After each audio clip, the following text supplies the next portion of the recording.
Coffee break is over, you beast.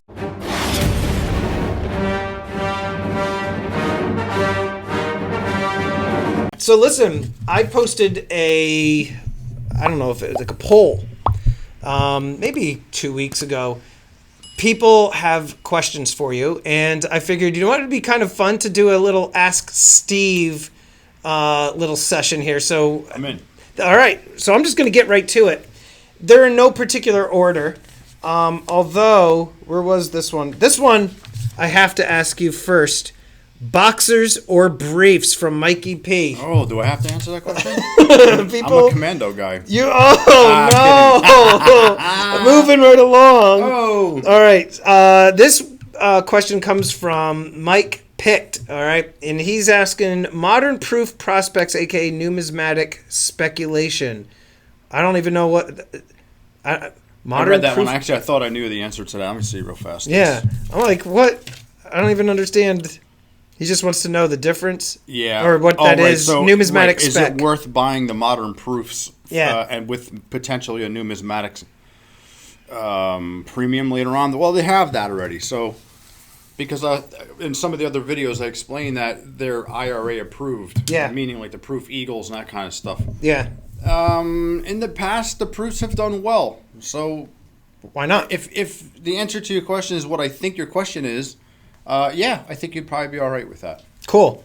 Vincent Falvo asks, why junk silver is something you should have in your stack? So this is another question I answered before, but I'll answer again. You're going to get this question all the time. I like junk silver in my stack as your trading vehicle, meaning that if the price spikes, you're going to be a lot more apt, I should say, to sell your junk silver than you will maybe some of your better premium type of silver pieces. It's like the stuff to move quickly. So buy a few $100 face, whatever you can afford, and when the premiums jump up, sell the junk.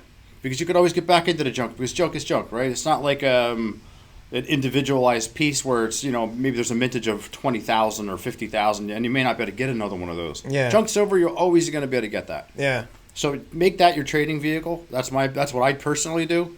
I sit on X amount of junk silver. When the prices jump up, I sell it, and that's like what I kind of, my own personal hedge bet. Gotcha.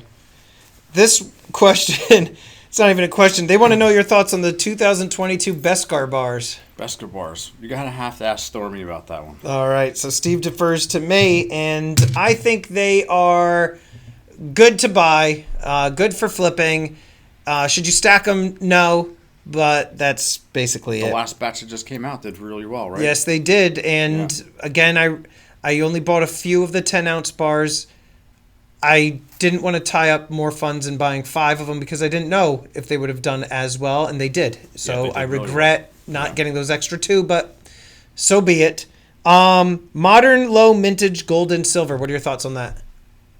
Modern low mintage. It's done. It kind of goes back into the proofs. It's done very well historically. Yeah.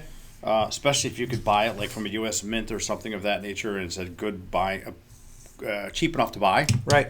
But also it's... I think you're going to be okay. I mean, it's also like the stuff that you've got over in that display case of like the modern low mintage, like collectible stuff, the Gods of Olympus, the Marvel stuff, like all of that. They've all done really well. Yes, they have. All done well. Yes, they have. Now, do you think people should stack them? No. Or do you think... No. I have a few pieces. Right. I wouldn't... I guess it depends on where you are financially. If you got enough money to play around with that kind of stuff and you're totally speculating, then it doesn't hurt. Yeah. However, I think if you were an average person out there, I think that I would just grab a few pieces that interest you and be happy with that.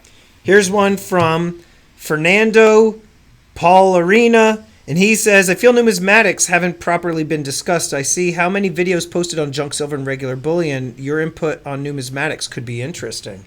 So the numismatic, I think we've tried to go down that road before, and I think that the platform that Empire Precious Metals is more of a bullion type of a platform, and the videos have kind of bombed. So of course you have to understand we're doing a lot of these videos to support each other. Sure. So it's not really in his wheelhouse as the numismatics. If you want to reach out to me at the Coin Shop via email or whatever have you, I'd be happy to talk to you about numismatics. That's what I do. Absolutely. I tell people all the time to contact you. I mean, you are a walking encyclopedia of numismatics. I don't know it all. but you do know quite a bit. This is from B. Lamb. Ask him why silver never goes up to its real value and most likely never will. So that is probably one of the biggest questions in forever, right? So we all know it's an industrial metal. 90% of the world's supply that comes out of the ground is used in industry. So what would happen if that went up to, say, $50, $70, $100 an ounce? Your cars would be phenomenally more expensive. I think a lot of people don't know that silver is used in pharmaceuticals. It's used a lot in pharmaceuticals. Prices are already high. Could you imagine if the silver, which is used like in burn creams and things like that, forget it.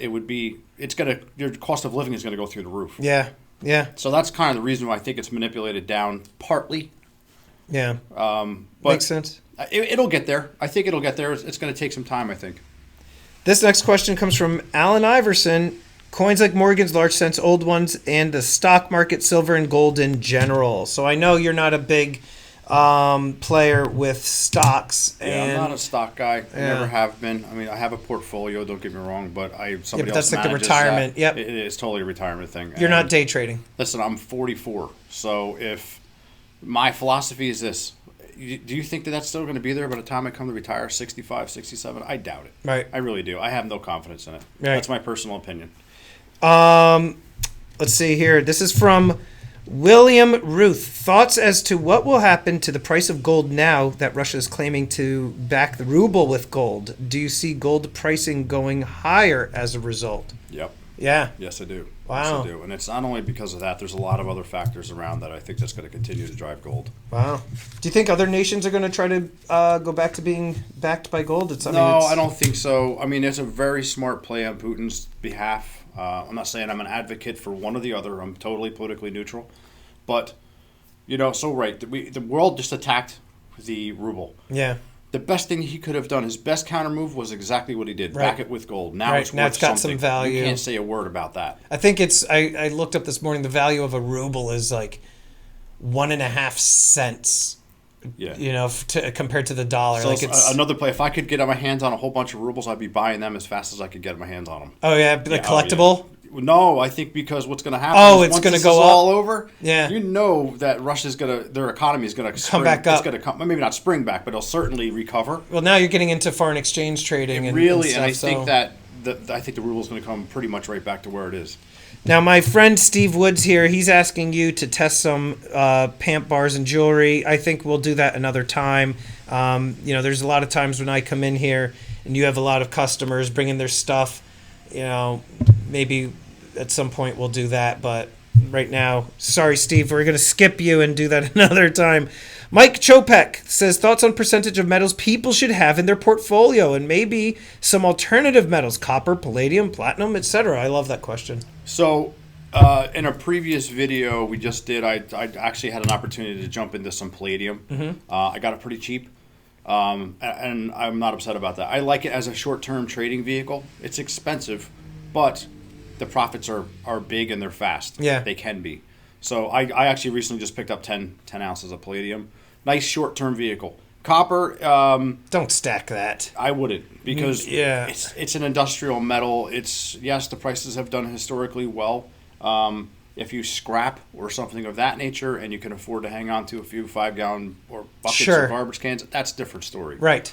As far as I would not be buying. Fact is, I don't even stock copper. Right. Like it's silly. Yeah, in bullion form. I just don't. It kind of is, in my opinion. Maybe I shouldn't say that. I do sell it. No, but let's call it what it is. I mean, it's silver, it is. And silver in and of itself is cumbersome. You know what I mean? I mean, the amount of copper. To have any significant. There should, my God. You would have to have an entire, room If you have full. it, listen, it's great. Is it going to go up in value? Yeah, it is. It probably is. I mean, I've done videos with mining companies who are copper mining companies, and their stocks have been doing phenomenally well. Over here, we only have a couple left here. Is if you had to choose one bullion coin to stack for the rest of your life, what would it be, excluding the American Silver Eagle? Wow. You can only have bullion coin. One bullion coin. I know what mine would be. You can only stack one. Mine would probably be... That is a great question. I wasn't prepared for that. I'm going to write... You think about it. I'm writing down... I'll get back to you on that. This is what I would do, and it's like the matchmaking game. I'm curious. When it comes to silver, I usually don't. I don't get me wrong. I have Eagles because I used to buy tubes of Eagles for under $300. He didn't say. No, he said not Eagles. But. He didn't say it has to be a silver bullion coin. So you could. If it's just silver gold, bullion, it could be gold too. So if you could only have one bullion coin, it could be silver or gold. No Eagles. What would you choose? That's going to be Buffaloes.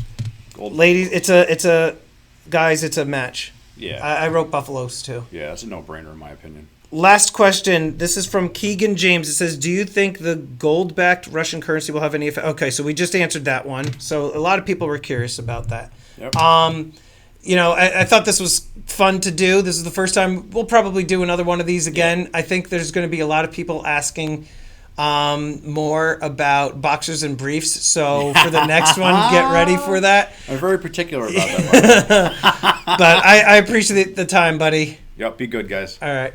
And I would like to quickly thank these elite channel supporters. And if you haven't already become a channel member, please check out the awesome perks and join today. With that, this is Empire Precious Metals. Until next time, long live the Empire.